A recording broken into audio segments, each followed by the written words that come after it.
Salutations fraternelles à tous. Aujourd'hui, nous allons développer... Neom, un projet en Arabie Saoudite. Cette histoire, vous ne pouvez la comprendre que si vous la C'est à suivez. 500 milliards de dollars guidés par la science et l'art. Salutations fraternelles à tous. Bienvenue dans ce nouvel épisode consacré à Neom. Aujourd'hui, nous allons voir ensemble les évolutions de ces derniers mois concernant ce projet pharaonique à 500 milliards de dollars. Ces développements, tous aussi intrigants et surprenants les uns que les autres, nous confortent dans notre position et nos analyses sur ce sujet. Tout d'abord, commençons par ces deux événements qui se sont déroulés le même jour, le mardi 2 octobre 2018 dernier, et qui sont clairement liés au projet Neom. D'une part, la perquisition musclée dont a fait l'objet le Centre Zara France et qui a été le sujet d'un épisode spécial que nous vous avons proposé. Et d'autre part, le dramatique événement de la disparition du journaliste et opposant saoudien Jamal Khashoggi, assassiné au sein du consulat saoudien d'Istanbul. Un journaliste qui, lui aussi, avait commencé à dénoncer le projet Neom.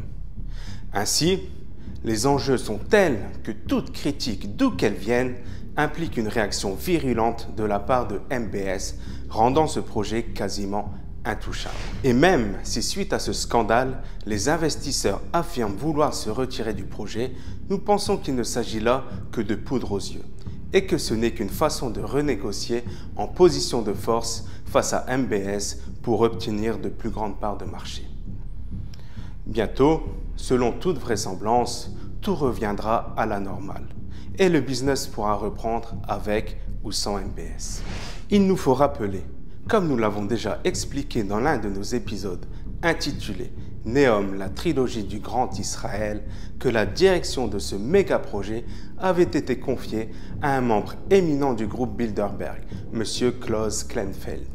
Or, nous avons appris récemment que ce dernier avait cédé sa place de directeur général du projet après moins d'un an à sa tête pour être promu conseiller spécial du prince MBS et remplacé par le saoudien Nadmi Al-Nasr, ancien ponte d'Aramco, la société pétrolière saoudienne et intime du prince héritier.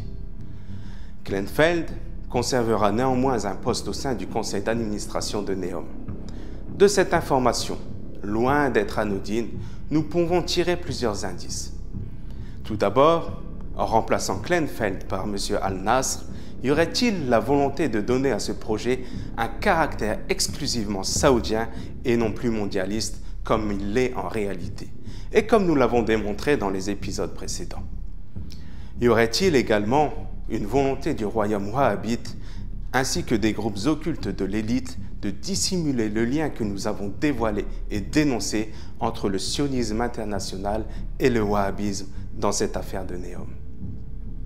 Enfin, en plaçant Kleinfeld comme conseiller spécial du prince, en lui permettant d'assumer des responsabilités plus larges pour améliorer le développement économique, technologique et financier de l'Arabie saoudite, comme le royaume l'indique, cela montre clairement comment se concrétise la fusion entre le wahhabisme et le sionisme international dans ce fameux projet. Neom apparaît ainsi clairement comme la pierre angulaire du nouvel ordre mondial, censé unifier tous les peuples, toutes les cultures, toutes les religions dans une destinée commune qui nous sera imposée. Cela montre clairement la mainmise du Bilderberg, non seulement sur ce projet, mais aussi sur le royaume saoudien, auquel il donnera les orientations prioritaires qui seront évidemment dirigées vers Neom, afin que ce plan se réalise dans les plus brefs délais. En effet, cela traduit l'impatience de l'élite qui a mis Neom en tête des priorités de son agenda mondialiste. Voici une petite vidéo explicative qui nous montre les premières avancées de ce projet qui vient d'entrer dans une nouvelle phase. Il y a quelques jours à peine, les responsables de Neom ont annoncé la formation d'un nouveau conseil consultatif composé de 18 experts internationaux. Les membres de ce conseil ont une expérience diversifiée en matière de planification urbaine, d'architecture, de design, de technologie, de durabilité, d'énergie et de fabrication. Chacun a été sélectionné avec soin sur la base de son expérience dans le monde des affaires, de sa connaissance des méga-projets, de ses principales tâches au sein du conseil d'administration et de son influence internationale. C'est ce qu'a rapporté l'agence de presse saoudienne. Parmi ces pointures figure le fameux Lord Norman Foster, qui sera l'architecte en chef du projet NEOM.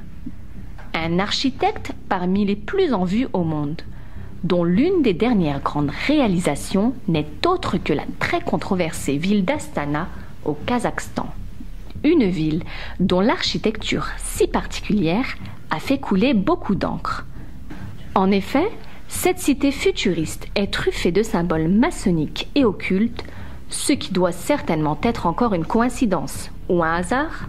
Astana ne serait-elle donc pas un laboratoire d'essai pour la future cité de NEOM ? En août dernier, ce conseil consultatif a tenu une réunion à New York afin d'examiner la stratégie de NEOM et discuter des développements du projet. Il en résulte une accélération du projet qui est désormais placé en tête des priorités absolues du royaume. Par exemple, le méga-groupe saoudien de BTP, Ben Laden Construction, a stoppé plusieurs de ses chantiers en cours pour transférer toutes ses ressources vers le projet NEOM. Les premiers palaces royaux sont ainsi déjà sortis de terre en un temps record, alors que le premier aéroport de NEOM devrait fonctionner, selon les prévisions saoudiennes, avant la fin de l'année 2018, avec des vols bi-hebdomadaires prévus au début de l'année 2019. Une autre information a attiré notre attention, car elle confirme bien le lien qui existe entre le projet NEOM et les Saintes Révélations. En effet, le prince héritier Mohammed Ben Salman compte construire 12 cités qui formeront les piliers de la mégalopole de NEOM. La première de ces 12 villes devrait déjà apparaître d'ici la fin 2019. C'est ce qu'a déclaré MBS dans une interview accordée le 3 octobre 2018 à Bloomberg TV. Dans cette interview, il affirme que le plan directeur couvre 12 villes situées le long de la mer Rouge, ajoutant également qu'il y aurait 2 à 3 nouvelles villes dans NEOM chaque année, et que cette mégacité devrait être achevée en 2025. Ce nombre de 12 villes dont nous parle MBS est loin d'être anodin pour des esprits éveillés qui ont fait le lien entre NEOM et l'eschatologie, entre NEOM et le mont Sinaï, et entre NEOM et le Veau d'Or. Ces 12 villes dont MBS parle nous rappellent étrangement l'histoire du prophète Moïse et des 12 sources relatées dans le Saint-Coran. En effet, au verset 60 de la sourate La Vache, il est dit « Et lorsque Moïse demanda la pluie pour son peuple, et que nous lui avons dit « Frappe la pierre de ton bâton, d'elle jaillit 12 sources, et tous les gens surent où ils devaient boire. » Ainsi, chacune des 12 tribus des enfants d'Israël avait sa propre source et savait où elle devait s'abreuver. Aujourd'hui, nous ne pouvons nous empêcher de nous interroger sur ce que représentent ces 12 villes. Seraient-elles à l'image des 12 sources dont parle le Coran? Ces 12 villes auront-elles leur propre spécificité qui attirerait un public bien particulier où chacun viendrait s'abreuver selon ses propres affinités? Nous attendons avec le plus grand intérêt les prochains développements touchant au projet NEOM qui permettront de répondre sans doute à bon nombre de questions. Je vous remercie de votre attention et vous donne bientôt rendez-vous pour un prochain épisode de la série NEOM.